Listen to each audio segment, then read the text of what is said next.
Welcome back. Welcome back. Championship Ringside is back. G. What's It's been a good? minute, bro. It's been a minute, bro. They got new champions. They got, trade talks, people on new teams. The Hawks then became fucking title contenders out of nowhere. Man, what we talking about, man? Blizzard Blaze here. Go ahead and introduce yourself. Man, I go by many names, but one of the names that you can call me is I'm Mr. I'm about that. You dig? I'm about it. I be about it. I ain't about this running life. This man been running from me for I don't know how long right now. So, or you can call me El Patron. You feel me? Call me something. Follow me on Instagram and TikTok. And with that, So after you got that introduction out the way, I think it needed a little more. shit, basketball. All right, so I ain't gonna lie, we ain't talked since the Nuggets been champions. I guess that's an old topic, but I mean, matter of fact, let's start off like that. It's been a while. So I already put it on wax with King, but I never got your reaction to it. So the whole world says Joker is the best player in the world. I'm not there yet. I'm not. You say you're not there yet? I'm not there yet. So I think the best player in the world is something that we shouldn't just give to whoever had a most impressive season like that. I think if Joker dominate next season and then pull off a good postseason next year, then maybe we could talk a little more about it. But he was clearly under Giannis for the last 2 years just because he won the championship, which you already know how I feel. Championship is a team accomplishment. So all the stars flew in his way. And plus, I give it to him. He had a good playoff run too. He deserved to be second best to me. But for me, when you go down the list of best players in the world, like what we gotta go back to Wilt, to Kareem, to I guess Bird, damn. Then Jordan, Kobe, and LeBron, all almost two-way players. And I think the reason we gave it to Giannis because he was dominating on offense all around, and he was being one of the top defenders in the league. I think it's tacky to just all of a sudden give the best player in the world to Joker just because he won the championship. I mean, I could understand why, but I think it's a little tacky to get that to him. So I'm on the verge of saying no. He's not the best player. It's still Giannis. Giannis. It's still Giannis' title right now. All right. Well, personally, I think Joker took the title and Giannis got to get it back from him. Right. So this is the thing. This is the thing about it. Personally, I like the two-way player better. Right. But what Joker presented this season is Joker presented a problem that nobody had an answer for. So we have an answer for Giannis, right? The answer for Giannis is the Giannis wall. That's the answer for Giannis. And if you have someone who is able to, like a three-man, who's able to switch on Giannis, but Giannis can't just bully him, and you can basically build that wall with two or three people, then you've been able to slow down Giannis. With Joker is such a good passer that he doesn't allow you to double him. Like, he finds players that's cutting. He finds players at the 3-point line. Like, and then if you don't double him, when it comes down to in the paint, he's damn near 70%. When it comes down to like 0 to 3 feet, 3 to 10 feet, like Jokic is different. So when he posts up between 0 to 10 feet, you have to double him, but you can't double him because he gonna find the open player, whether they cutting or whether it's an open shooter. So I just think that Joker presents a problem that nobody has figured out, or nobody that this postseason has figured out, where Giannis doesn't present that problem.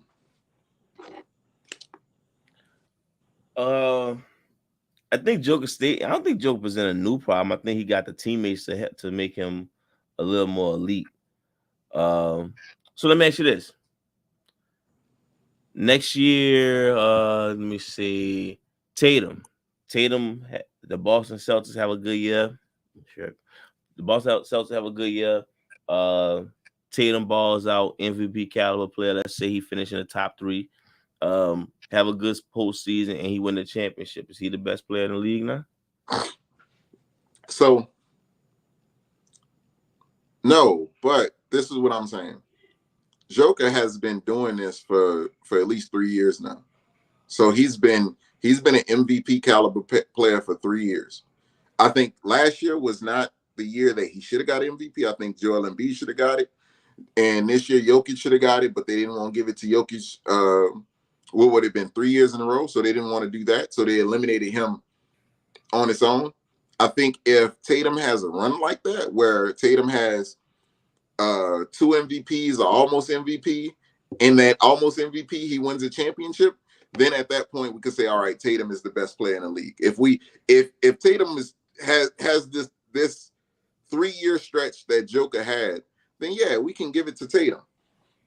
2 MVPs in a row, and then he wins a championship on a year that we thought he should have been an MVP. Is he not the best player in the league at that point? So why Giannis lost it? Why Giannis lost it? It's a voter fatigue with Giannis, if we just being honest with you. To being the best player in the league? No, why Giannis lost the best player in the league or the MVP? No, I'm not worried about MVP. MVP narrow driven. Giannis, okay. To me, Giannis deserved above Embiid, but Embiid is a fresh face, so it makes it like I'm not mad at that. You know how I feel about MVP, but this is the part where I don't want to give it to Joker. No disrespect to Joker, he balled out. He deserved to be called the best player in the league. I'm not a fan of giving somebody the best player in the league, the real best player in the league title. I'm not a fan of giving that title away because I think that's a title we should respect more than the MVP. Like in 2016, when Steph won the unanimous MVP, fine, cool. But at the end of the day, we'll probably still say LeBron was the better player. I feel like we're in that situation right now. I think we in Giannis era, and Joker just got him a, hey, look what I could do type situation. I think when we go through the history books, like say 10 years from now, we go back on it, I don't want to just sit there and give the title to Joker and then just throw it back to Giannis when we sit back and think about it, like this dude, all defensive player. He put up 1 or 2 less assists with the same amount of points and rebounds and the same amount of with the same percentage, the same field goal percentage.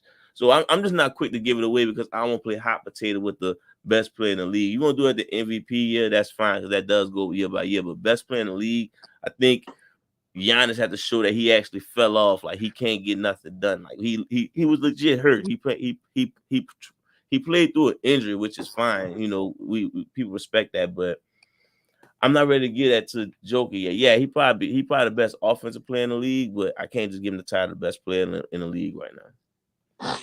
So this is the thing with Giannis. Like Giannis, we say that he played through injury, but the last 2 games that he had, like Giannis balled out the last 2 games. I want to say the last game he had was 28-point triple-double, and before that he had 40 and something. It was just it wasn't enough. Jimmy balled out more. Yeah, it wasn't enough. So my thing is when it comes down to Giannis and the credit that we give him on the defensive end, then if somebody killing us, then go guard them. Because the separation that we're doing for Giannis is the defensive end. But the last 3 games that the Heat beat them, Jimmy had 30, 56, 42. You feel me? So it's like if you that type of dude, in order to stop somebody, which I do think Giannis is a big, but I think Jimmy kind of plays almost like a big when it comes down to his play style. Then go stop them dudes, because Giannis had on his in the last game, he had 38 and 20, but we gonna say that he was hurt. He was. The Not the numbers say thing. different. He had 38 and 20 in his last game, and then in the game before that, he had what it was. It was, I'm about to give it to you right now. He had 26, 13, and 10. Like He was this. hurt.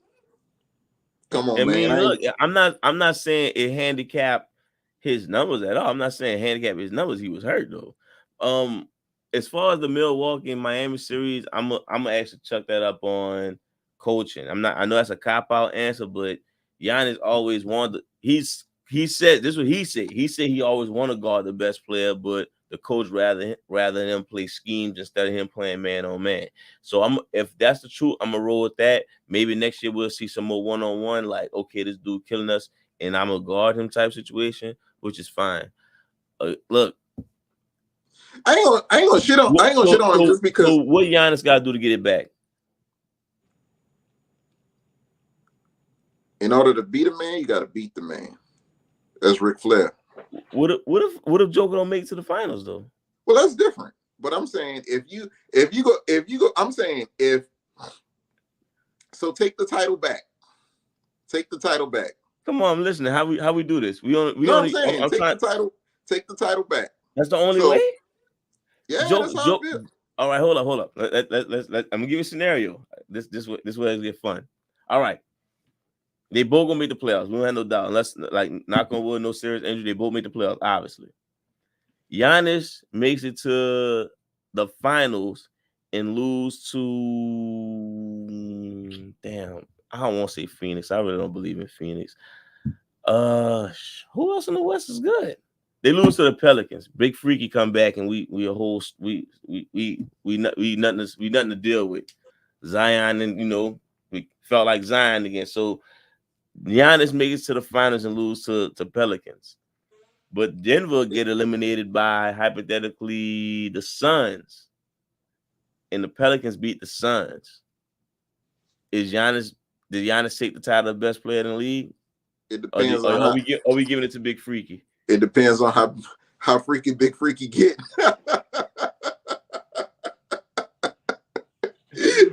I'm saying if Zion get nasty with it, you know he will. You know he will. I'm just saying if Zion get nasty with it like that, you feel me?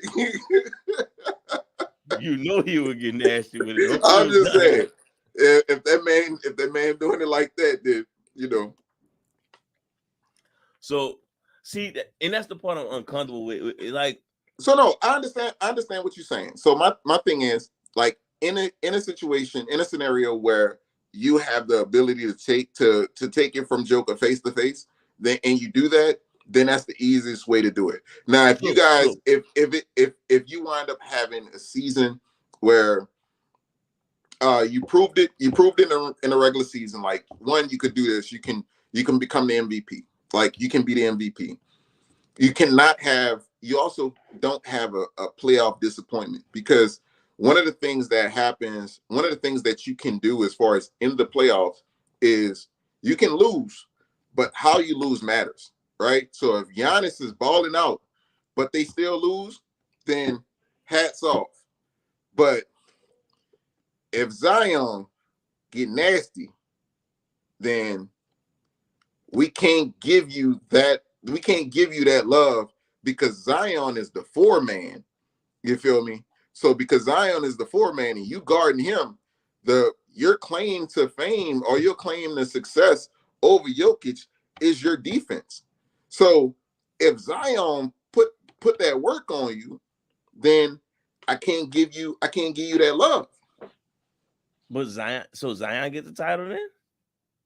No, I'm not saying that Zion get the title, but I'm just saying that, like, there's a path for him to get it back. And I'm saying the path for him to get it back is He has to outdo Joker in the regular season, and he has to perform at a level, outdo Joker in the playoffs. And I don't think he did that this season. And I think Joker has an argument to be on Giannis's level or above Giannis' level for at least the last 3 seasons. All right, I'm gonna kill it like this. I think we going by just the time because how fast media move these days. But like I said, I don't remember going back. Like besides Magic and Bird, if you want to argue who was better out them two during the 80s, like Will Chamberlain clearly was the best during the 60s.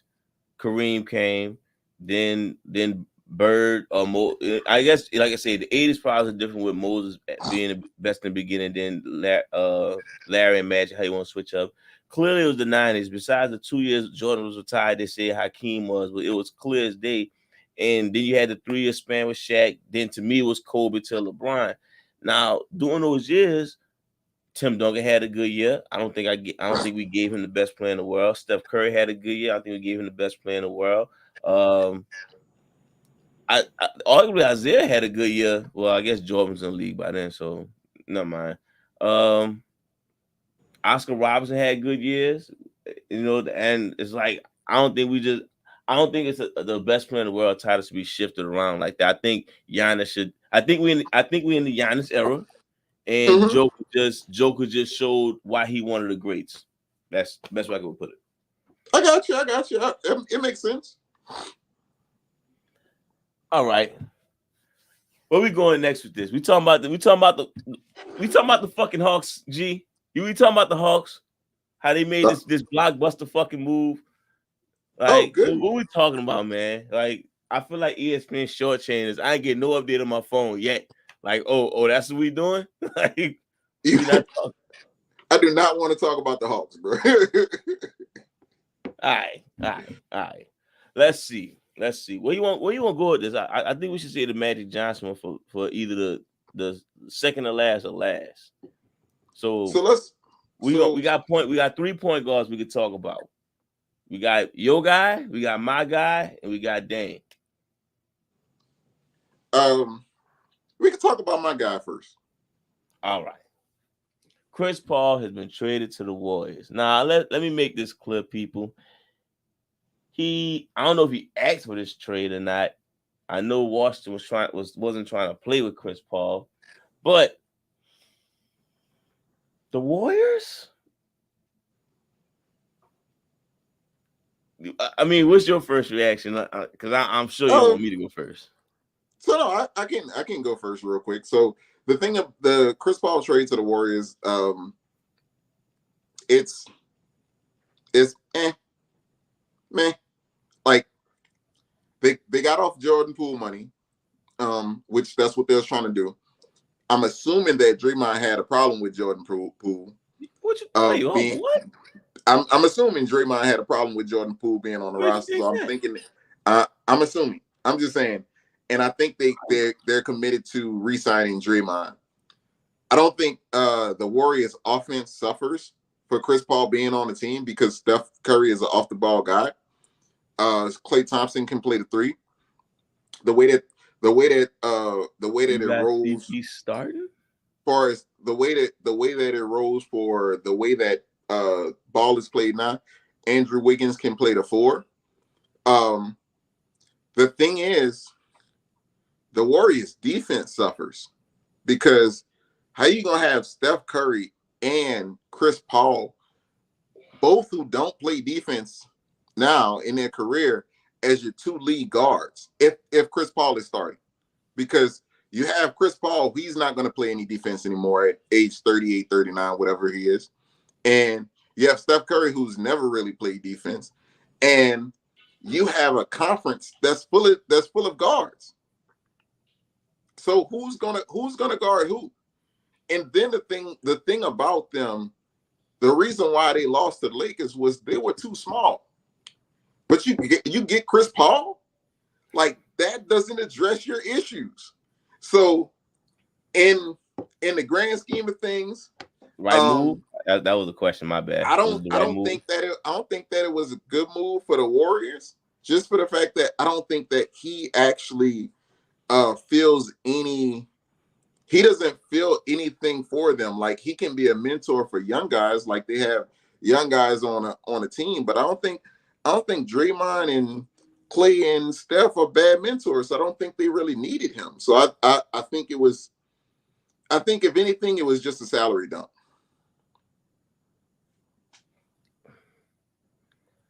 I think could have waited a little longer, see if they can get something better for Jordan Poole. Uh, I'm trying to see where I'm gonna start off at. Let's start off with Chris Paul. Good move for him, but also a bad move for him. So when I look at it, I'm like, all right, Chris Paul. I like Chris Paul shooting the shots Jordan Poole shot in the playoffs. I really do. I like Chris Paul shooting the better. I like the better decision making Chris Paul make over Jordan Poole. Only problem I have with Chris Paul is how healthy he gonna be in those moments. Jordan Poole is available out there. Chris Paul has a reputation because he play. I don't know. People kills him a lot, but he has a reputation for not being out there. Good move for him because I still think the Warriors are a championship team. As long as you got Steph on the squad, you're a championship squad. Weird move that it's under Steph.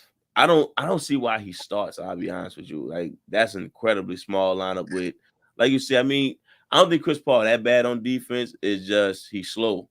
So I'm not sure how they supposed to guard anything. Like, I think Chris Paul can actually still guard somebody, but if he going against one of the elite or faster point guards, that's what you'll probably get lost at. As far as the Warriors go, yeah, I don't think that was a good move at all. I'm not sure who was desperate for somebody like Jordan Poole, but I'm almost sure you could have got a big man or uh, actually that's all really the Warriors really need, or maybe some depth, like a big man and maybe another big wing or something like that to help out, or another scoring wing to help out because Andrew Wiggins seemed like he was on and off during the playoffs, so you get somebody else who can contribute, or just to make up for the Jordan Poole points you're gonna miss. I mean, I guess Chris Paul will make up for that, but I don't know. Also, Chris Paul with the Warriors.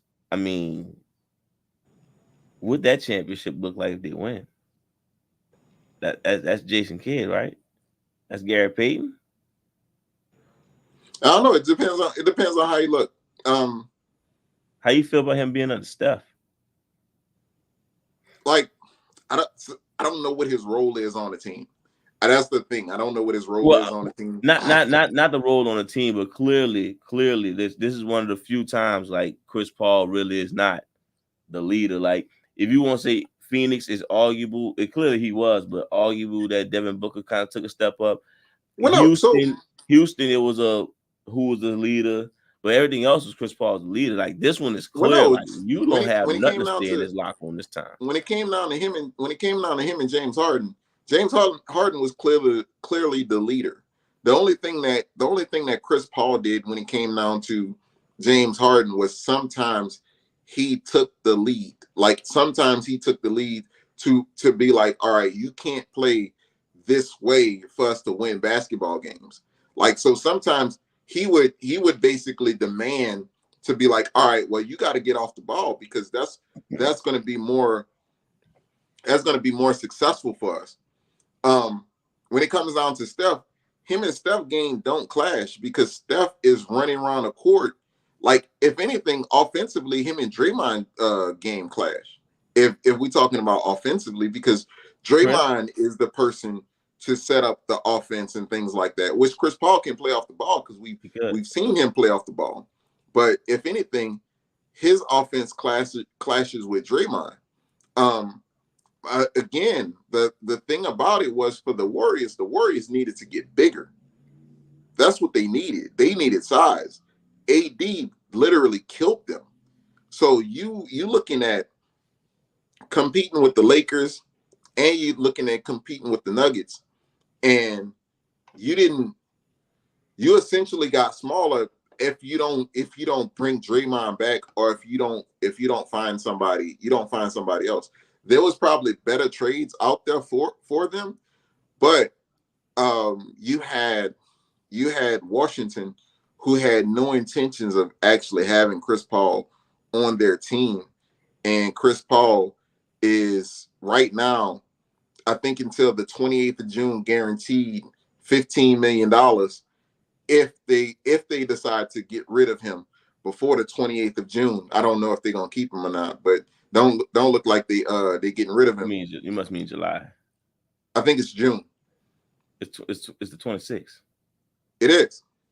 So what you mean oh, you talking about beforehand? So on the 28th of June, his salary goes into full effect. So the 30 mil that he's owed for this season, that's when he actually gets his full salary. So if they wanted to, like, all right, let me get off the salary, then they could, but they can't really do anything. They can't really do anything because they probably so far over the salary cap that it don't really make sense anyway. What's your expectations? Championship. I say expectations, not hopes. Championship. What you had the Warriors at last year? Championship. No, you didn't. You picked the Warriors last year to win the championship. I don't remember that one. Phoenix. Yeah, fucking Phoenix. Oh, yeah, who you had last? Yeah, I did have Phoenix. I think Chris Paul is a game changer. So I think that's what he's gonna do. Here we go with this shit again. If anything, I think second with their top 4 seed in the West, something like that. If I'm trying to think about it, top 4.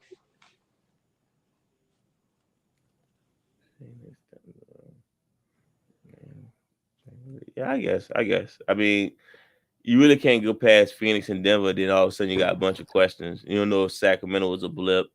You don't know what the Clippers looking like. You don't know the Lakers, how they gonna come out, because LeBron will be 39 years old. OKC question mark. Pelicans is Big Freaking get out of bed. You know, yeah, too many questions after the first 2, and you don't even know about Phoenix. Actually, they just loaded up, but that don't mean they're gonna be killing things. So yeah, if you don't see Warriors a top 4 team in the West, you're not seeing nothing outrageous right now. But you said something very interesting. You said then Chris Paul is a what? A what? I don't know what Chris Paul is a valuable piece, a championship piece. What you said? A utilizing piece. Which one it was? Yeah, game changer. Game changer. That's what you said. You did say that. All right. Speaking of game changers, let's switch it up to my guy, Magic Johnson. Dame Dollar. Dang. I mean, you want to go to Magic? No, Dame cool. I gotta go to Dame, and I'll go first on this one because I'm starting to like really get like kind of tired of this Dame talk. I think we're getting to the point we overrating Dame. For the past 5 years, we've been saying Dame been this championship piece to this team, to that team, to this team, to that team. This team need Dame. Every time a team fucking lose, they need Dame. Every time a team look like they one piece away, they say Dame. Dame this, Dame that. Meanwhile, Dame got pulled into the conference finals once. And let's not forget the year after, a year before that, they got swept by the Pelicans when Rondo and Drew Holiday put it on him and CJ. I don't understand what type of reputation Dame has besides being a top All NBA player. He has the ability to be a first team All NBA player, and even then, I think that was just 1 year. I think he only have one first team All NBA, and I mean that's a big accomplishment, but I don't think Dame has a reputation of MVP player, and I don't think he needs the reputation of a championship player. To me, 2 teams he can help out, and it'll be a championship piece. Excuse me, I honestly, I'm not even sure if he will actually. Excuse me, I'm not even sure if he'll help those teams be a championship team. But I think these are only 2 teams. So I'll say, okay, they're a true finals threat. The Lakers, and the reason why, because Dame could play off ball, he could just be a big time shooter for that squad. But that also depends on Anthony Davis' health and LeBron James' health. But I do think if Dame on that, we could legit say finals threat or a championship threat with the Lakers. The other team would be the Miami Heat, which of course is all rumored around to be. The only reason I say Miami because they found they went into the finals again, and it seemed like they needed somebody who could hit big shots. Dame has a reputation of hitting big shots. I'm not sure. I'm not sure how he'll hit them in the finals and everything like that, but he does have a reputation of hitting big shots. So, yeah, those are only two teams I could say. I don't think he helps out any other team. I mean, if you want to say Denver, but clearly that's stupid because they already won the championship, and plus they got Jamal Murray. What they need Dame for? Uh, no other team. I don't think Dame helps any other team. I don't think he put Boston over the hump. I don't think he put Philly over the hump. I don't think he put no other team over the hump, but possibly Miami and the Lakers. That's it. So I guess when we saying this is you judging Dame, you're judging Dame by him being the number one option. If we talking about him going to another team, there's a possibility that he wouldn't be the number one option. So with there being a possibility that him not being the number one option, that might be different, right? So if we're looking at things the way that we're looking at them, I guess for example, when it comes down to Dame, the way that people have guarded Dame when Dame was Dame was they would double cover Dame at the half court line. So with them double covering Dame like that if you put him on the Clippers, right?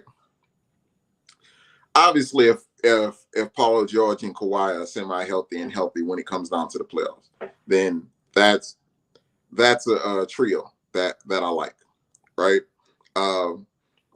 Who's like you putting the number one defender on Kawhi, you putting number two defender on Dame, you putting number three defender on Paul George. Like that's tough, right? Because and that creates space. So I'm just saying, like, just giving for example the Clippers, right? Um, I've already said Dame with Luka. Like I would like that better than the Kyrie thing, just because I think that Kyrie does dribble the ball a lot. So I've seen what Luka can do by himself. And adding Dame to that might do something. If we talking about the Bucks, right? Drew Holiday is 6'4". He can play the two guard. Like a Dame Giannis pick and roll would be crazy to me. Just because I think you have to commit. You have to either have to double cover Dame or you have to drop with Giannis. So I think that's crazy. Maybe if we look at, and I'm not sure about, maybe we look at Philly, right? And I'm not sure if James Harden gonna still be there.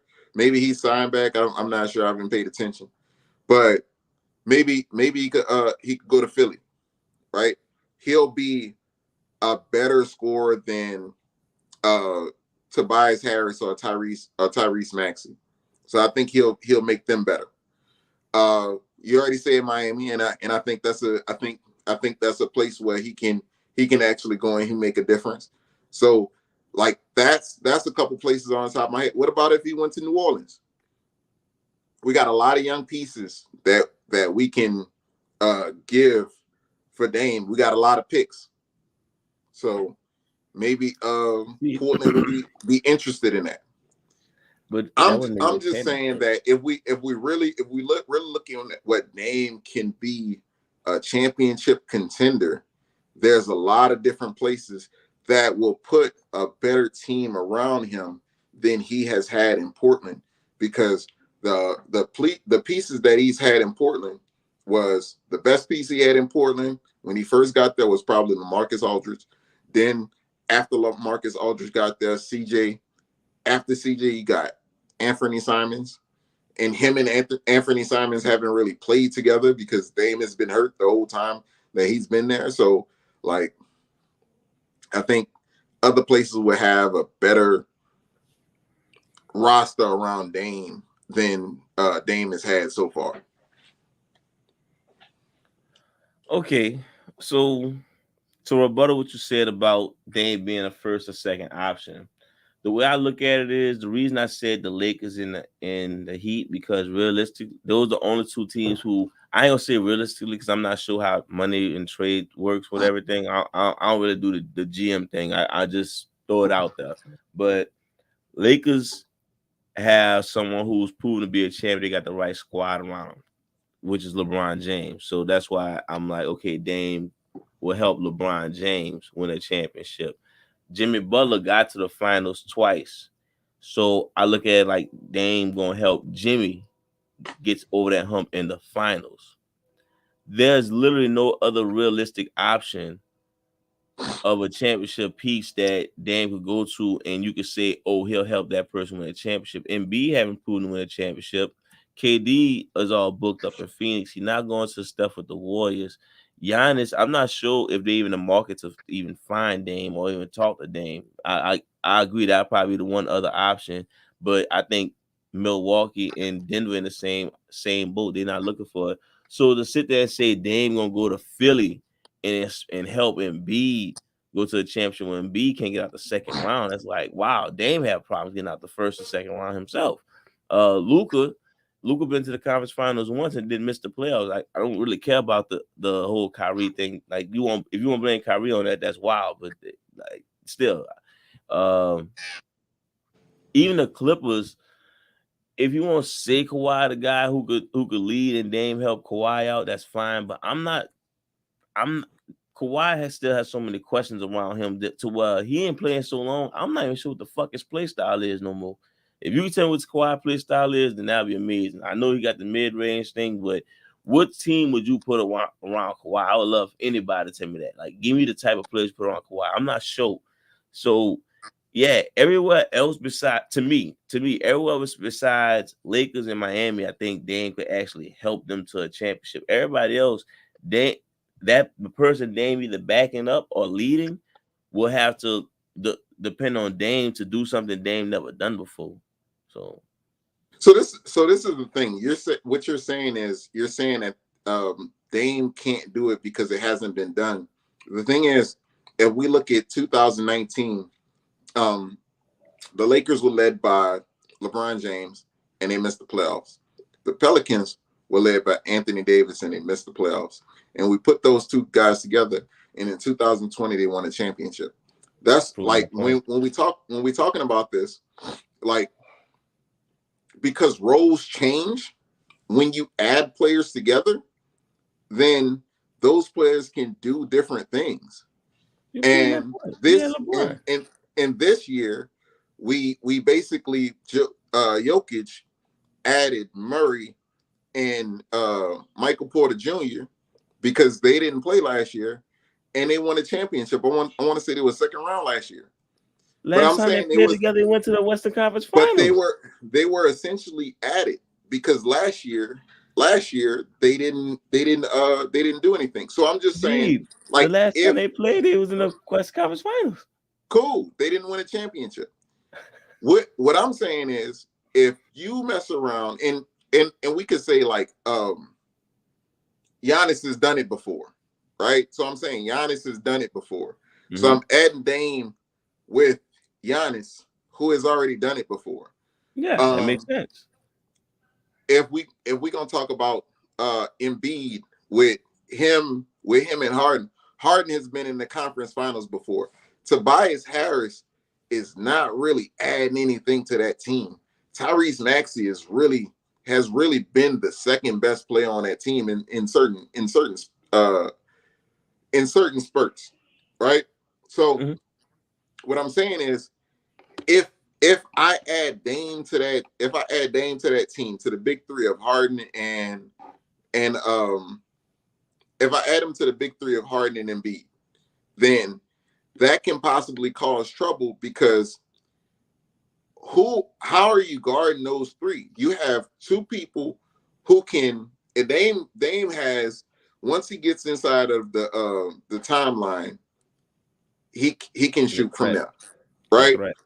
You got Embiid, who he's one of the last centers in the league.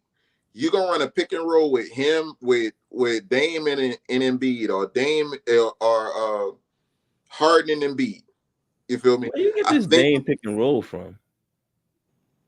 Dame not able to do a pick and roll. He not he not really that he more pick and pop play. He rarely do a pick and roll. When I'm saying he would literally be the person who would be shooting. He would be the shooter in the pick and roll, where Embiid can actually roll to the goal. Yeah, But but I mean, Dame rarely does that. But no, but I'm saying he will be running in basically a D'Antoni offense.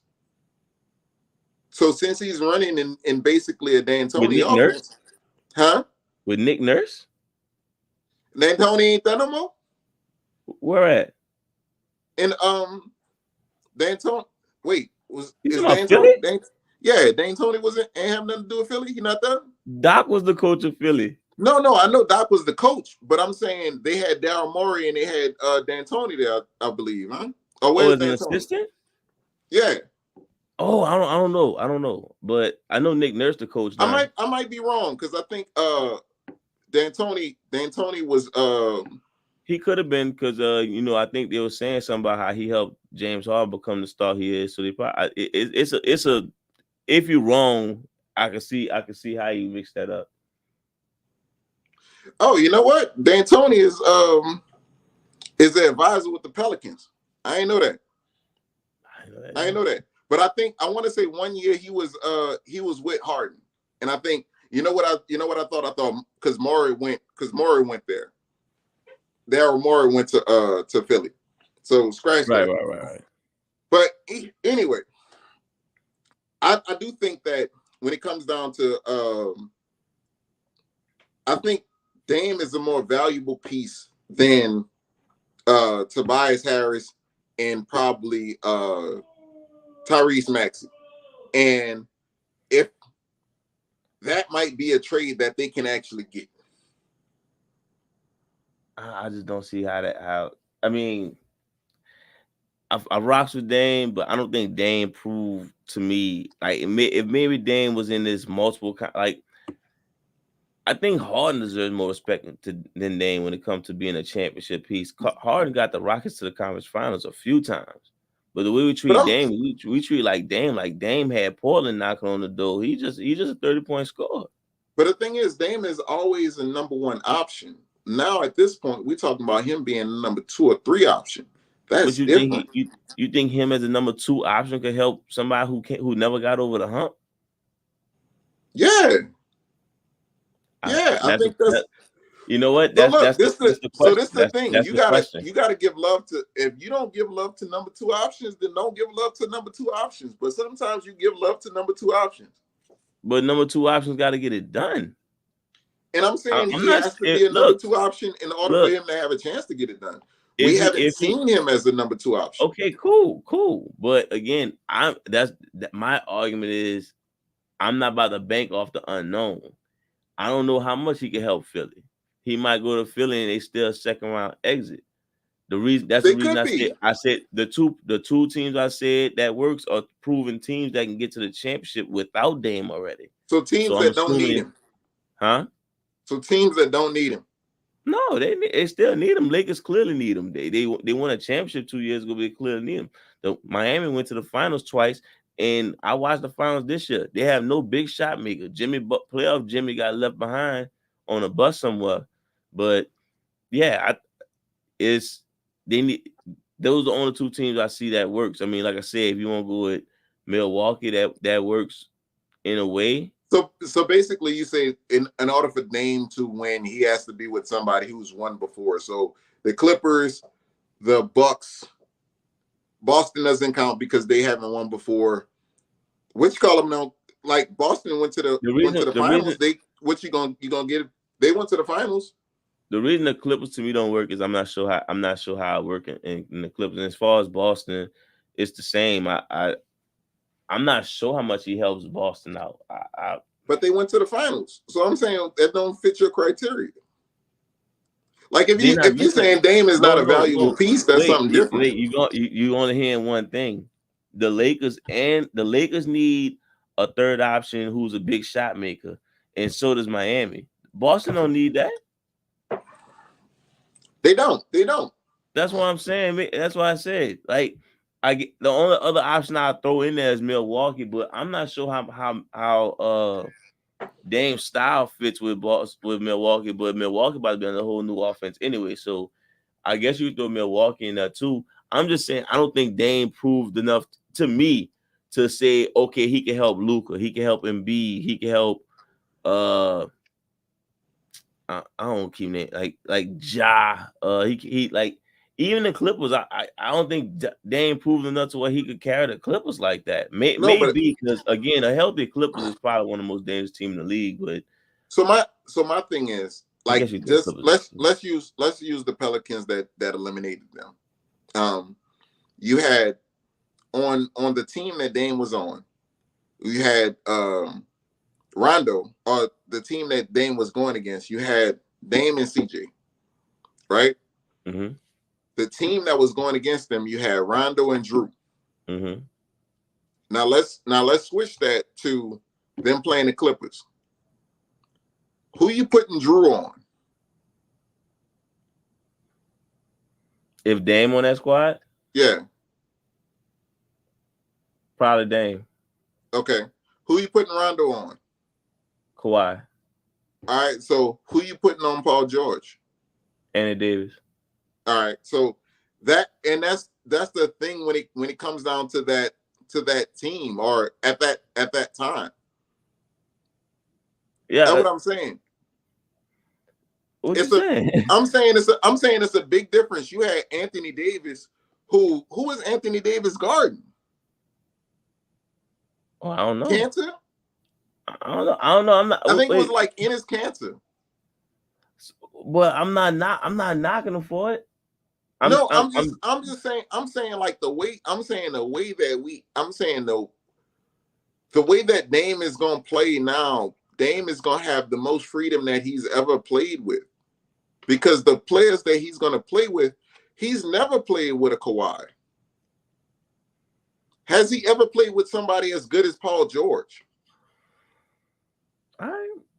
No, for real. Has he ever? No, he haven't. He haven't. But again, so if he hasn't played with somebody as good as Paul, and I'm saying it's like he actually got traded to the Clippers. But I'm saying just giving you the Clippers example. We don't have to. Yeah, he hasn't played with somebody who's as good as Paul George, who is his second best player. So he has the two best player that he would ever have played against in Paul George and Kawhi Leonard, and we're going to say that he's going to be the same old guy.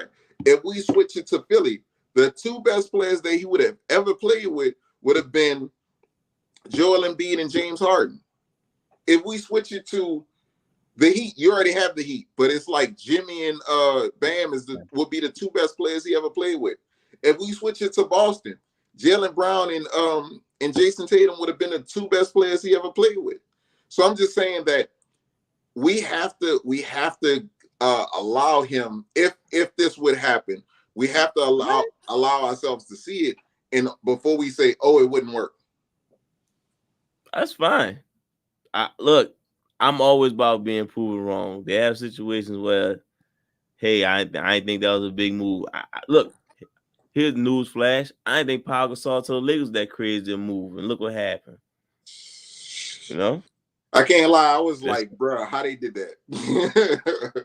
The only thing about that trade, I was like, okay, I guess they got rid of Kwame Brown, but is that really going to be the move to take him to where we need to go? And look what happened. So I thought it was a good move. I thought it was a big move. But again, matter of fact, that shouldn't even count. Kobe, an all-time player. So again, like unless Dame about to help out somebody like the Heat, who's right there, and they have an all-time great coach. So I don't know, man. All right, we can kill it on Dame. All right, let's get to showtime. It's showtime. It's showtime. So you wanted to talk about this one for some reason. So you wanted to start off with where does he rank all time, or how does he play today? I'm not sure where you at with that. Yeah, tell me which Magic truly ranks all time. Like what do you have him? Magic definitely probably in the 9th spot for me. I still, and you know what it is? It's pretty tough because of what Steph doing every now and then. It's like I dibble dabble, see where Steph at. But I mean, Jordan, LeBron, Kareem, Kobe, Wilt, Duncan, Russell, Bird, and then that's when I start thinking about that's where Magic could be at. And then of course you got Steph, Hakeem, and Shaq, all in that mix of who arguing with that 9 10. So I feel comfortable putting Magic at 9 because of just the winning. And I think still to this day, you'll say he probably the best passer of all time, arguably LeBron and Joker. Ironically, LeBron and Joker could arguably say they're in that conversation. But yeah, Magic to me would be in a nice spot. I mean, he's clearly not known as a great defender. He's pretty much known for two things. That's being one of the greatest passers of all time and one of the greatest winners of all time, if you want to really give him that title of being a winner. But that's it. So, 9th. Okay. So I guess this is my thing about Magic. I feel like Magic is being disrespected. I think you really disrespect Magic. And the reason why I say that I feel like you really disrespect Magic is I feel like you tax Magic for the fact that he had teammates around him. Whereas a couple people who you don't tax for having teammates around him is Kareem, Bron, Bird. So like those guys are not taxed for having teammates around him. Like if we look at LeBron, his first 2 championships, he had Wade, Bosh, and Allen for his first 2 championships. His third championship, he had Kyrie and Love. At least those 2. If we look at his fourth championship, he had Anthony Davis, which at that particular time in that particular year, we could have said Anthony Davis was a top 5 player. If we look at Larry Bird had Mikal Parrish and DJ, and for a couple of years he had Bill Walton. And if we want to add Cornbread Maxwell, we could do that. So I'm like, we can talk about them, right? Cornbread. Finals MVP, Cornbread. Wow, you're so disrespectful, dog. I've Finals been trying to finals teach you. Finals Look, MVP, I don't mean to Cornbread. cut you off, dog. We've been doing this podcast, so I'm trying to teach you stop being disrespectful to people. And I'm you not just being disrespectful. You being um, disrespectful to you being disrespectful to Cedric Maxwell. We look at Steph, who he's not no had Clay and all-time Draymond great. for the majority, or for his success, and for a couple of them he had KD. So we look at Steph doing that. Like we look at Kareem, who had Magic. Like Kareem was really not successful in the 70s. And if we really look at the 70s, there was no dynasties in the 70s. When Kareem entered the league, Bill Russell had just retired. No, I'm saying so he didn't go up against the dynasty Celtics. They had just retired. That's not his fault, though. So I'm saying they had just I'm not penalizing him for that. I'm just saying that there was no dynasties that he went through. In the 70s, like I don't think there was anybody that actually repeated as champions. I think it was like somebody got a championship this year, somebody different. Like Celtics might have 2 championships, Lakers might have 2 championships. 1. Knicks got 2 championships, I believe, or they went to Mm-hmm. 2. Mm-hmm. Seattle has a champ. Like there's for all of the things that for a dominant force, there could have been dominance in the 70s. There was not dominance in the 70s. In the 80s, Magic has 5 championships. Bird has 3.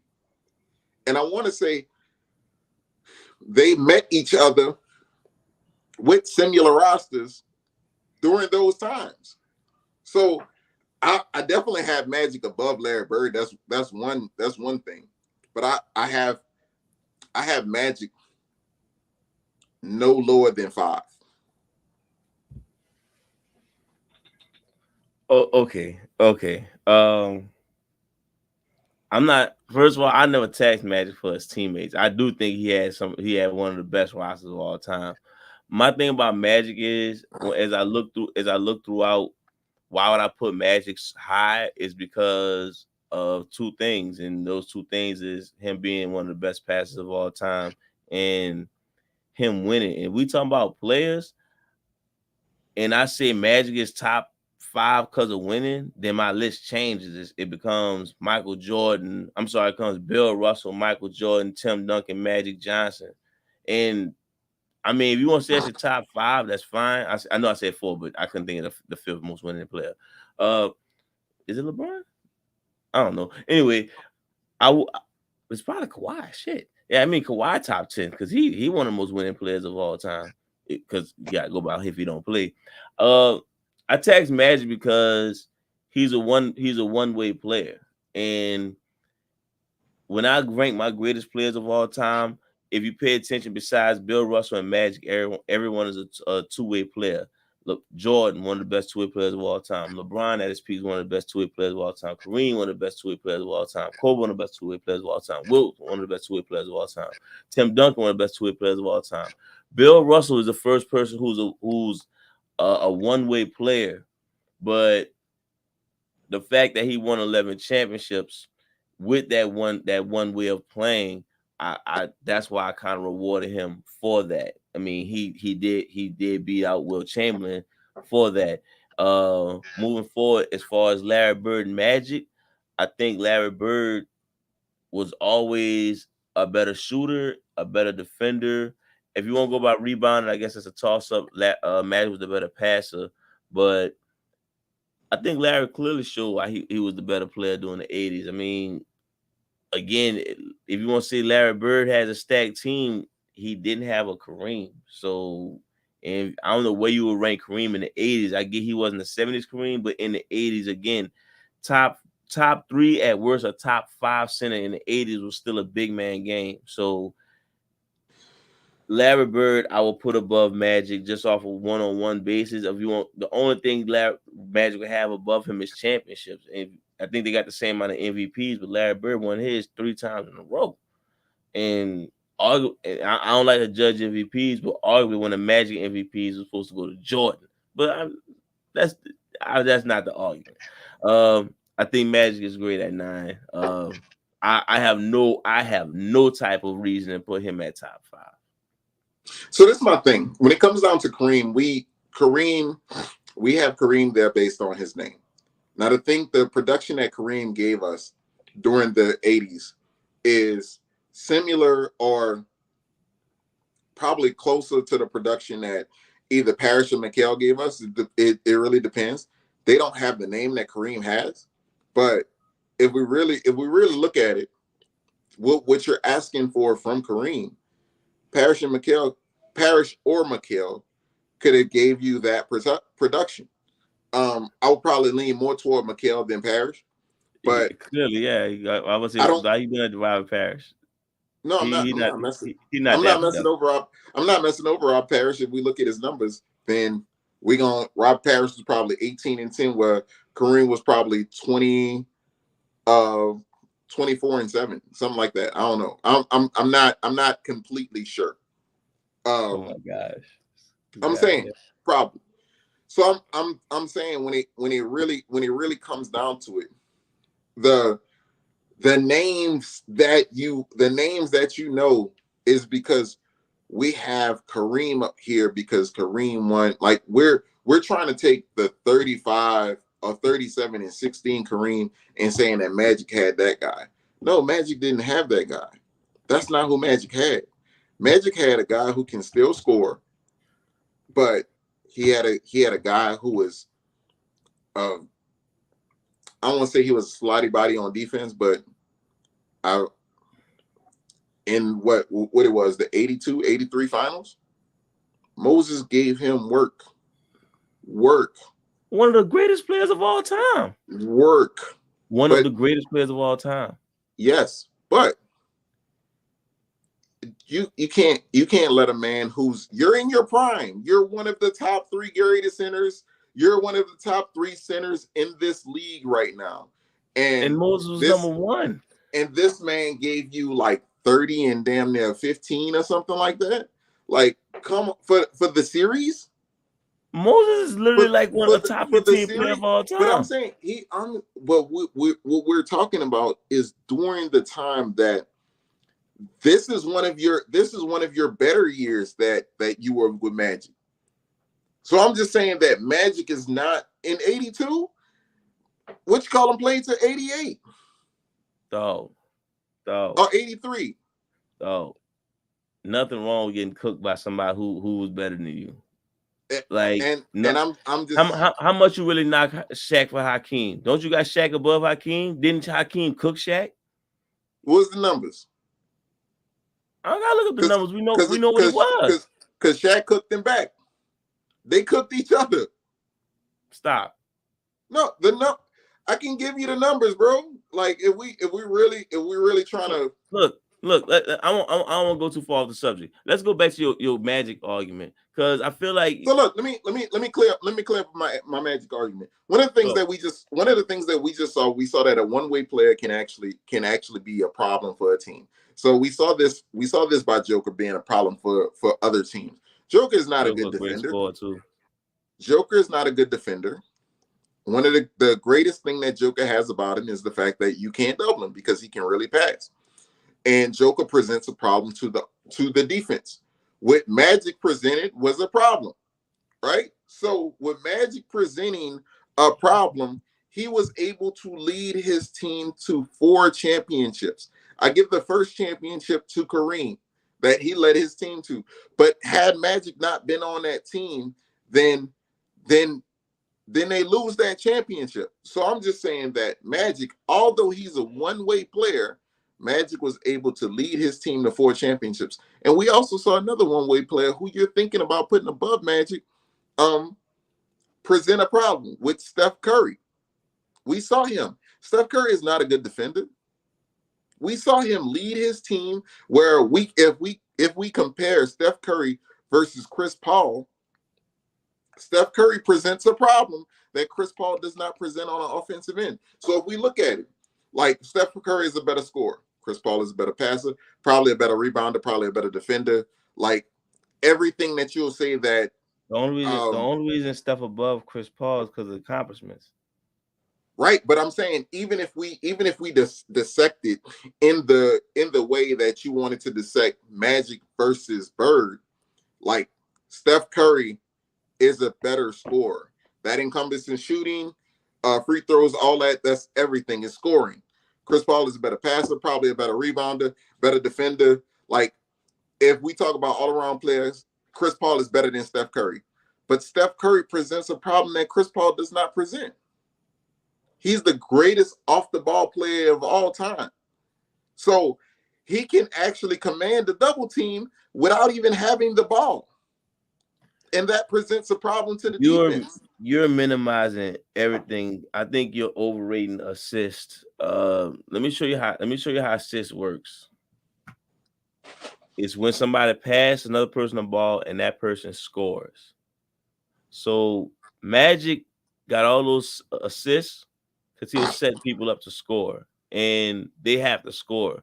I'm not about to give this guy a reward because his players were scoring. Yeah, he set them up. Like the clear coaching game plan for the Showtime Lakers was fast break, and that's what they did. Magic got a lot of his assists off of fast breaks. So okay.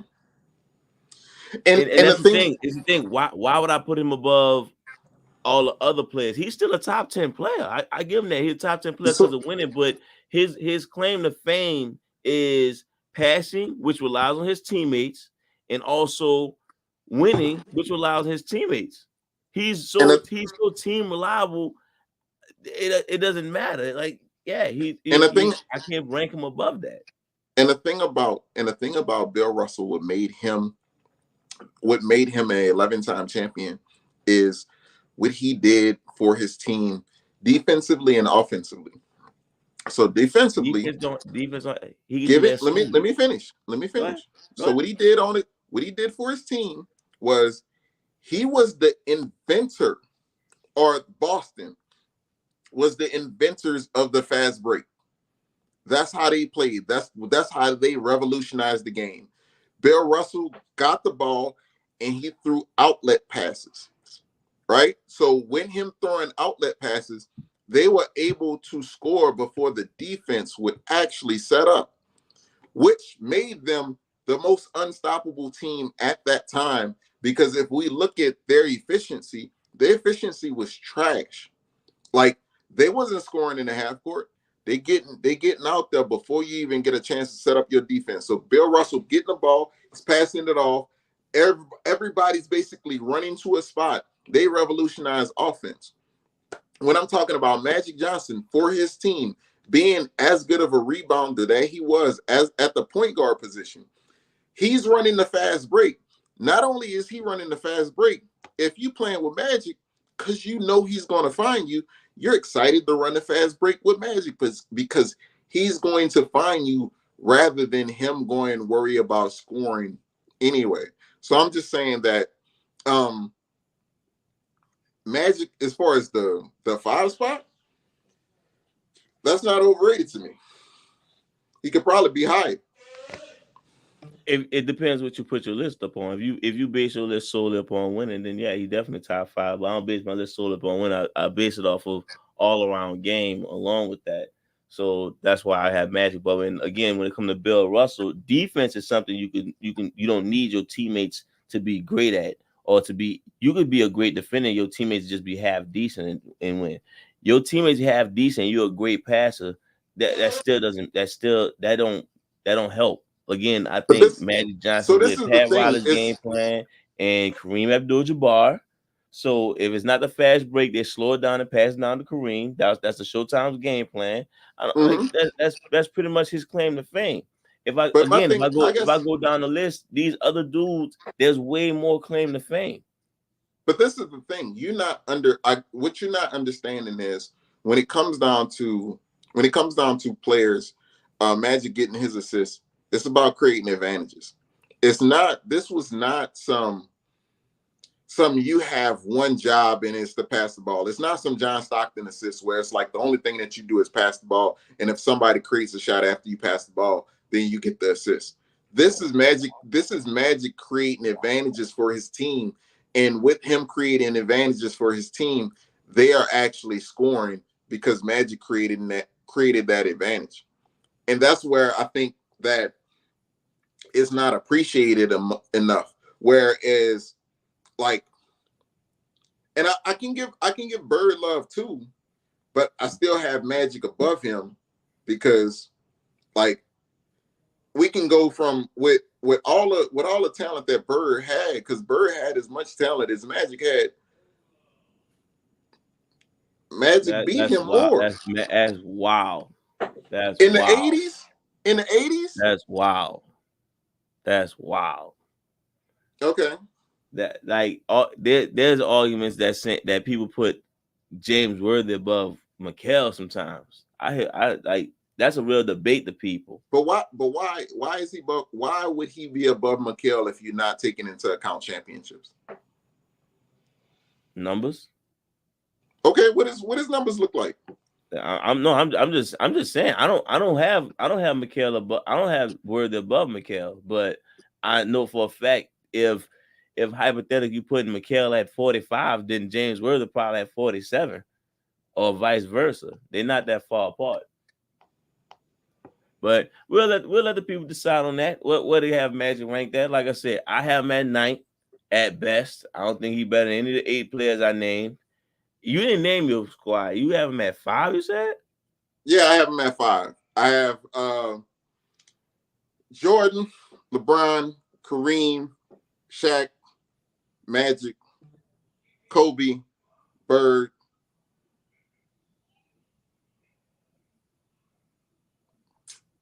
What that is? That's 7. Yeah. Said Kobe and Tim. Bird. I'll probably. Do I have Tim or Dream? Those ones. You know what? Probably put Bill. Tim, then Dream. No love for Steph or Wilt. All right. Oh, you know what? I could put Steph at 10. I could put Dream at 11. Wilt at 12. All right. Let's keep it rolling with Magic. You want to know how good will Magic be in today's game? You want to go first on this one? Me go first? What you at on that? You could go first. All right. So I think Magic would be one of the most mediocre point guards in the game today. He'll definitely be in the middle of that pack. Just a couple mid. He wouldn't be effective at the point guard. Slow, not a defender. You know, the back to the basket game is not good for point guards. Clearly, like there's no point guard who does that, so that probably wouldn't work out. And if you want to go with the fast break, that's not a unique offense no more. A lot of players try to go with the fast break, and now they shoot the 3. So clear as day, they probably try to back off of Magic just like they do Westbrook. And Westbrook a little more not little more. He's way more athletic than Magic, so he can make up in those ways. But if we're going by the question what I put on the screen is how good would Magic be in today's game, he would be a trash or not trash to mediocre point guard at best. Mid point guard. I ain't gonna say trash. He wouldn't be trash. 6'9", who could pass, not trash. But he'd be a mid point guard. But I think he would be probably a top 3 power forward. I think if you think about Giannis, KD, if AD playing center, then yeah, Giannis, KD. I think Magic will play the power forward amazingly. If he knows how to do the sky hook or he could get it off the glass game going, he could still be the lead of those fast breaks. But he's more the outlet guy or something like that. I think he'll be a top power forward in the league better than being a point guard. I think if you put him at point guard, you really don't have nobody. I know a lot of people probably try to compare to Ben Simmons, but Ben Simmons again more athletic, more faster, and a better defender. So he wouldn't be on Ben Simmons level. Again, he would probably be in that mid card, like 13 best point guard. As far as he playing power forward, I really can't name too many power forwards who will play better than Magic Johnson. So I think he'll be a way better power forward in today's game. But point guard, no. Top 3 All power right. forward. So, well, one, I see why you disrespect Magic so much because of your opinion of him. That makes sense. All right. So, when it comes down to would he be a power forward in this game? He may. It's a possibility. He's 6'9". When it comes down to him handling the ball, I think Magic is good enough to where we will build a team around Magic instead of having Magic fit in on another team. And if you're building a team around Magic, then you would build a team around Magic the way that you build a team around Giannis, somebody like that. And the reason why you would build a team like that is you would want to create an advantage for your team. So if you have Magic at the point guard position and you're running and you're putting a center around Magic who can shoot, you putting a power forward who can shoot, you putting a 2 and a 3 who can shoot, then one, you have to guard Magic with what? Power forward, a center, one-on-one. Like that's what you're gonna have to do. And what do you mean? I was quiet when you talked. So I'm saying you have to literally guard Magic one-on-one if he's going to post up. And who are you going to guard him with? Are you going to guard him with a center? Or are you going to guard him with, say, for example, Bam Adebayo? If he's playing the Heat, are you going to guard him with Jimmy? If somebody is running, you think Magic isn't going to find him?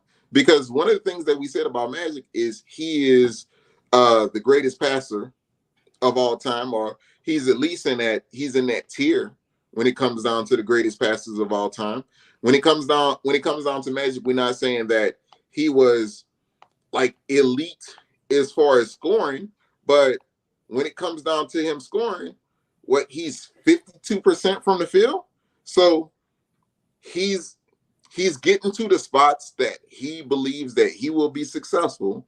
And if you're going to guard him with a guard, then what's going to happen is that's going to be easy money because he can post. That's kind of what happens. At 52% from the field, you're going to allow him to do that. Now on defense, you can hide him on defense. The reason why you can hide him on defense is because you have catch and shoot type players. So you have players that basically go stand in the corner. And if you're going to stand in the corner and you can put Magic there in the corner to guard that person, because that's what Phoenix has done with Chris Paul when they was trying to hide him. Well, that's what Golden State did with Steph Curry. You're not going to put Magic on Steph Curry or Chris Paul or Kyrie Irving or anybody like that. You're going to put him on PJ Tucker or something like that. That's kind of how this is going to go. So with Magic will still be one of the greatest of all time because he creates that type of advantage for his teammates. That's just what it is. And we saw that when it comes down to, say, for example, Joker creating an advantage for his teammate because you can't double him. Somebody posting up. Who is teaming Magic with? What you gonna do with him? Who is teaming Magic with? Like one of the greatest of all time? Like who is it with? Him and LeBron? Put him on Memphis. Jaren Jackson Jr. You got. Look, as far as who could defend Magic, it doesn't matter. Again, Magic is only effective offensively when it's back to the goal. So the fact that, cool, we want him when it's back to the goal, and that's not effective in today's game. So he'll be better at a power forward. No, first of all, it is the fact. Wait, 2 points is still 2 points, correct? Okay, so if he gets 2 points with his back to the basket, is that not? Is he getting 2 points with his back to the basket? My question is he doing that?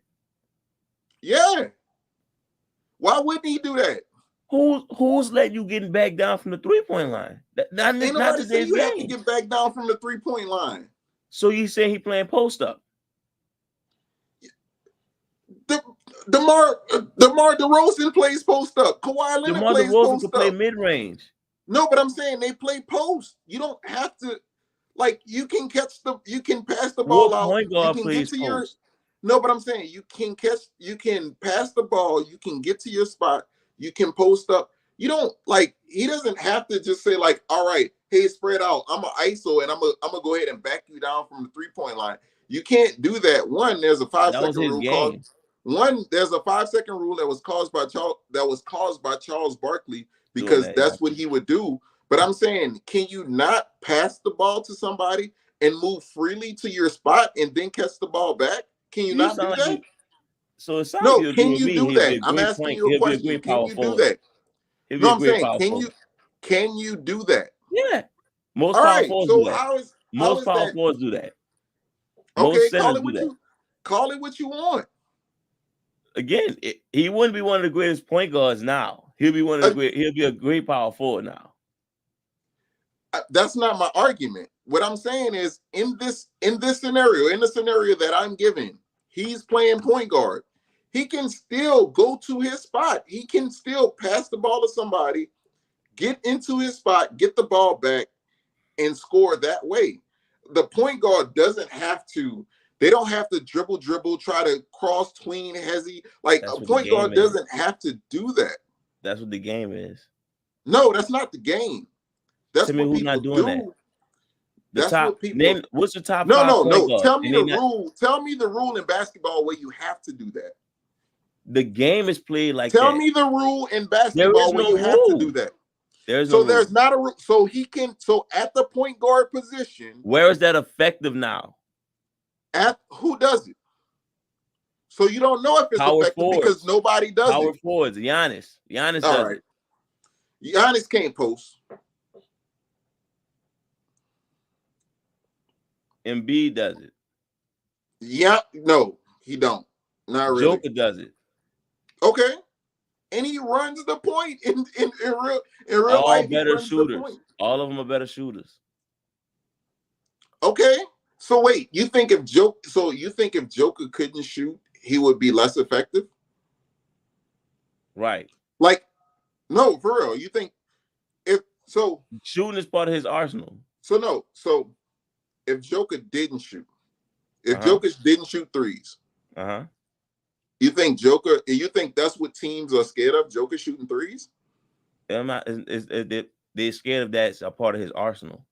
No, I'm saying the fact that when it comes down to Joker, you can't double him. That's the biggest issue with Joker.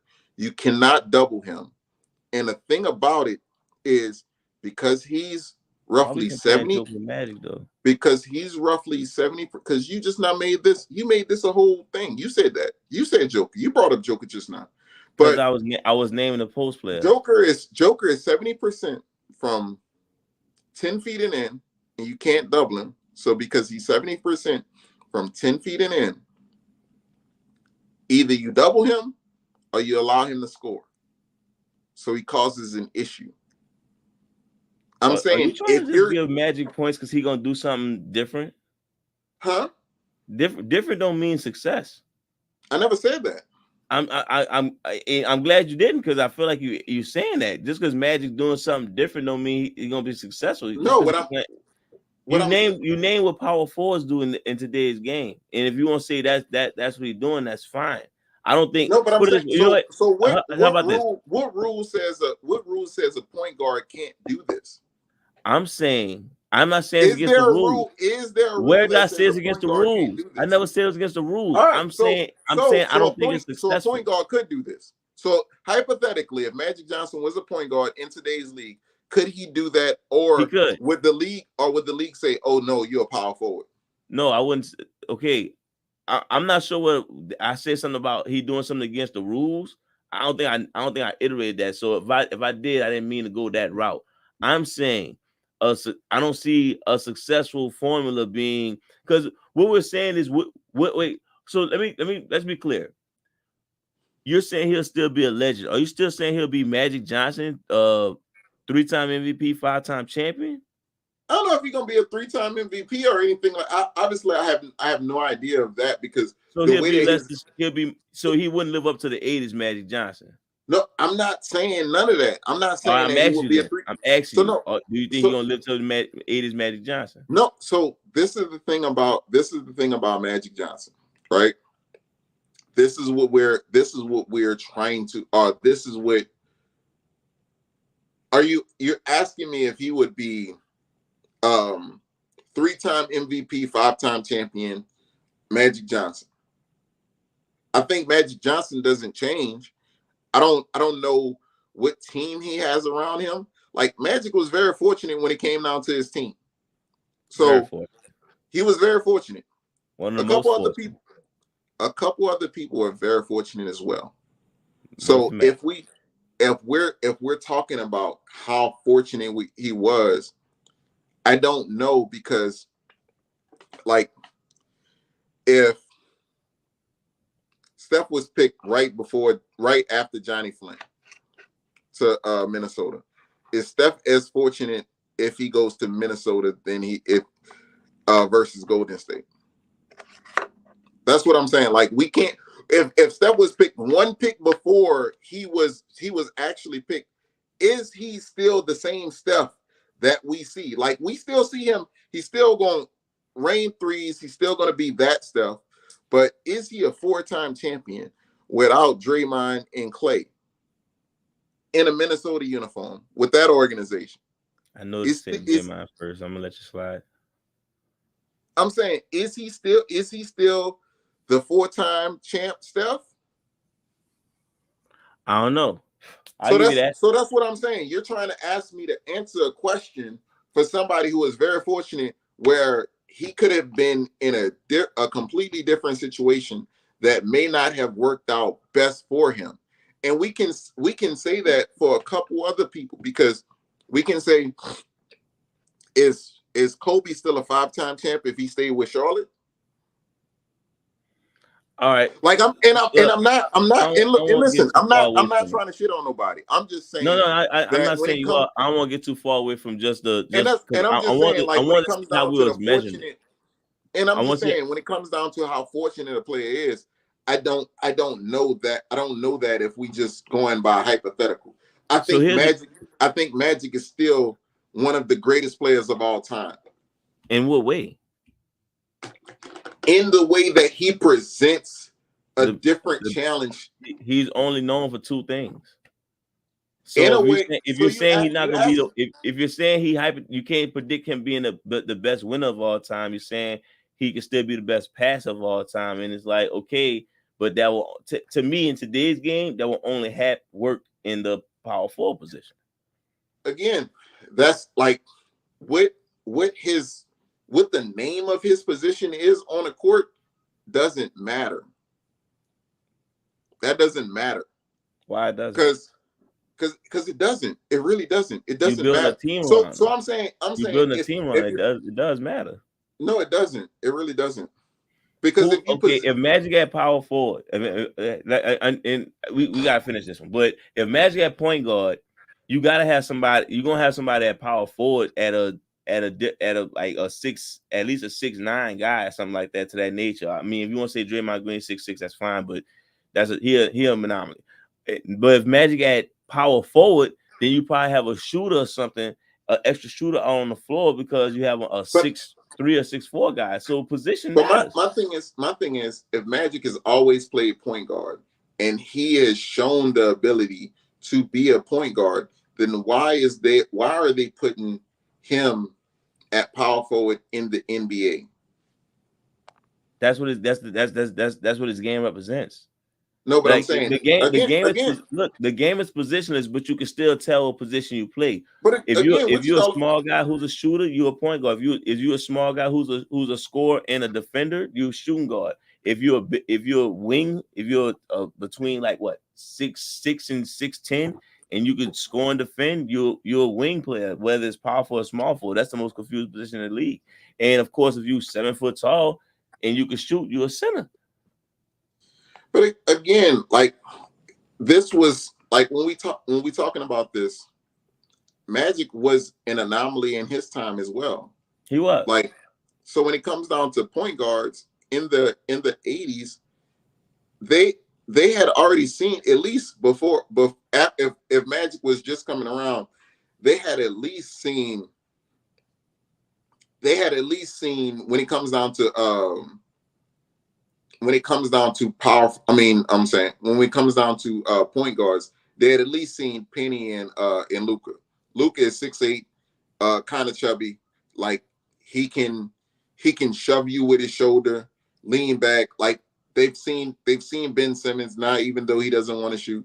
Like, the a point guard being 6'8" is more of a, it's not as taboo as it was in the 80s, because in the 80s, the biggest point guard that they probably had before Magic was Oscar Robinson, who was 6'4". I'm saying now you at least had somebody who was 6'10". No, I got you. We'll let people decide on that. Like I said, I I'm not sure. I'm not sure if I'm saying I know he wouldn't be as accomplished, but I do think he'd still be effective, but not at the point of position. But you know, we off that. Yeah, we good. All right. So from one great point guard to another legendary point guard, we don't have to spend too long on this. But for some reason, you want me to put this on wax. Like, I ain't confident to talk about my dog. So Russell Westbrook is a free agent. And of course, me and you gonna always argue about Russ. I think you're a Russ hater. You think I'm a Chris Paul hater. I think I show Chris Paul love. You think I don't. But this is one about Russ. Your question to me was Russ don't help no team win a championship. And I want to make sure I put up every team I said. I named the Nuggets, the Bucks, the Celtics, the Sixers, the Clippers, the Suns, and the Heat.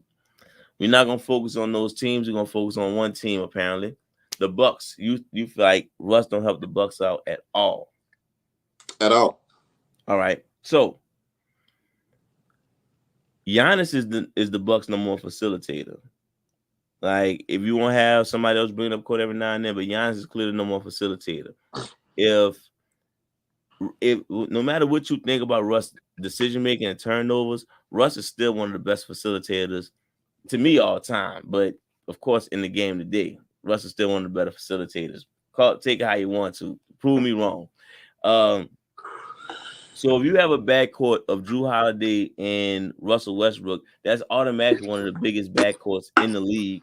One of the strongest, one of the toughest backcourts in the league. Then you have Giannis playing off ball. So Giannis Giannis and Russell Westbrook's pick and roll will be amazing. Russell Westbrook don't even have to be a big shooter because he's still one of the toughest people to stop going to the goal. So him going to the goal and having Giannis trail behind him, that's if you thought Russell Westbrook and Steven Adams pick and roll was good in OKC, I don't even understand how you have doubt in Russell Westbrook and Giannis pick and roll. Now, before anybody say anything in the comments or whatever we put this on, it's probably unrealistic that Russell Westbrook joined the Bucks. I know that part, but this is a hypothetical. And yeah, Russ can help Giannis win another championship because he's still one of the best facilitators in the league. All right, so one, the way that you stop Giannis is by building the Giannis wall. What made the Giannis Chris Middleton pick and roll so dangerous is the fact that the person who can guard Giannis, they were most likely a big. The person who would guard Chris Middleton was most likely a little.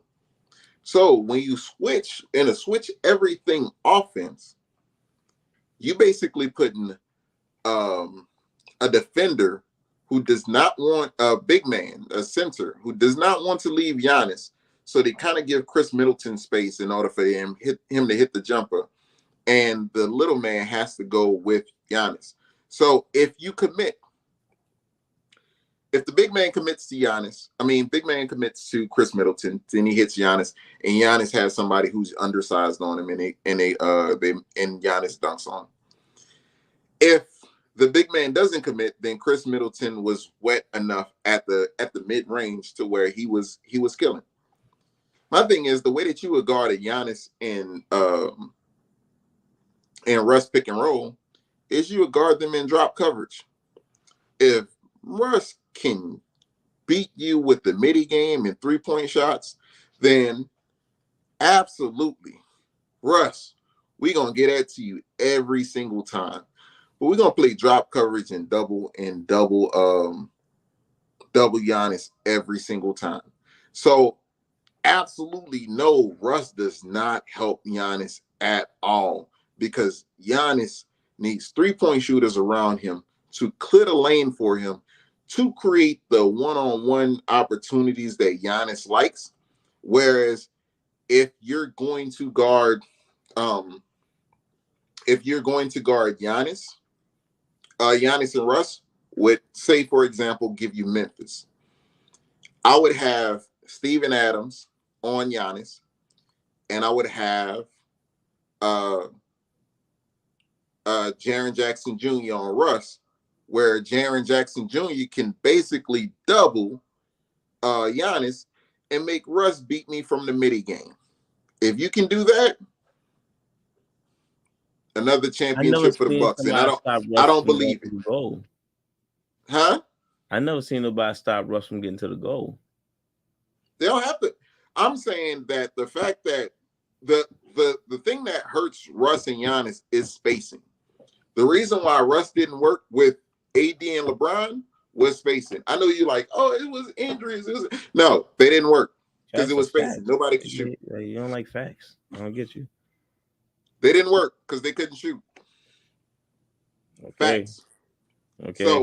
So again, if Russ gonna beat me, if Russ gonna beat me from the mid range, then cool, I'll get to him. But I don't believe that Russ could do that. Shout out to LSU just winning the national championship. You dig? Yeah. I don't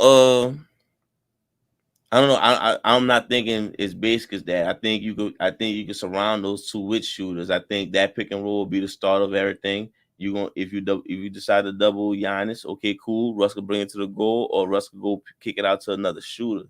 Again, I am talking about Russ with I don't know. I want to see like a peak Russ, but a Russ who looks like I'm asking Russ to do stuff that out his basic memory. So you don't gotta score 30 points, but if you still a threat to go to the goal and you still pop out to the open shooter, it works. It works just like it works when it worked with OKC. Giannis is Steven Adams, but he's more of a threat. That's simple as that. So look, this is what I'm saying. Russ pick and roll better than Dame's. The hell you talking about? What? All right, clip that. Show me the evidence. Show me the evidence. Show me the evidence that okay. Russ have a better pick and roll than that Dame have a better pick and roll. You probably can't even find a clip of Dame doing a pick and roll. All right. So again, what I'm saying is, if you want to go, so what the thing is with pick and roll, they're asking you to give away something. Give away the mid range or whatever it is that you want to give away to Russ. Okay. That's what teams in general, when you're running a pick and roll, you don't want to do. You don't want to give up something.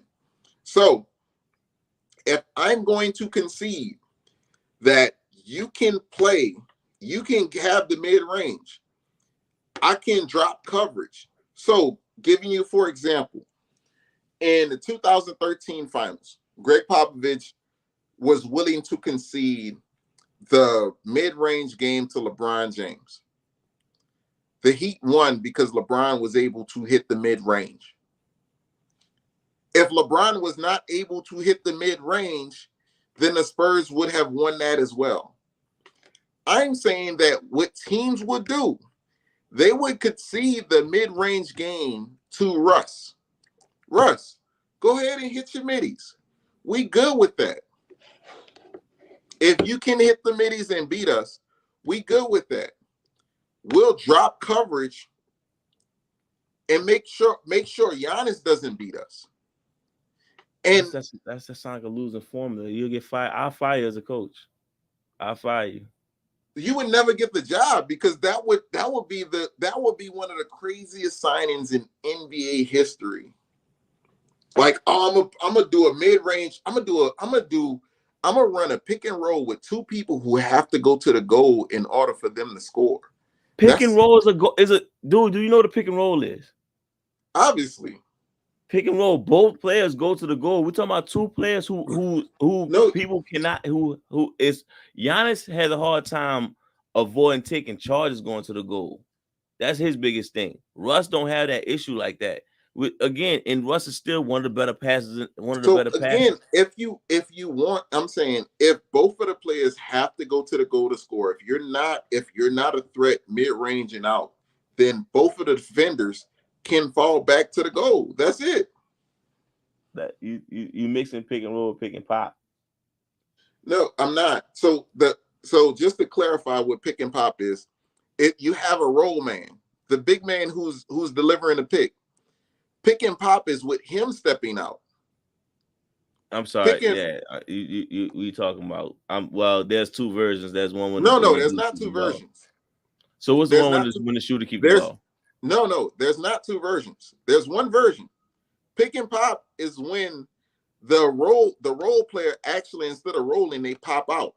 That's pick and pop. Okay. Pick and roll gives the option to the person who has the ball, to the ball handler, to either shoot the ball because they've conceded that to you, or to go to the goal to make somebody commit to you. What I'm saying is, if both of the guys are actually they're only effective at the goal, what happens is now you have essentially the Giannis wall. You don't have to do anything additional. This Giannis wall is so infamous to you. All right, I'm not about to go back and forth about this, bro. Oh shit, I didn't mean him back out.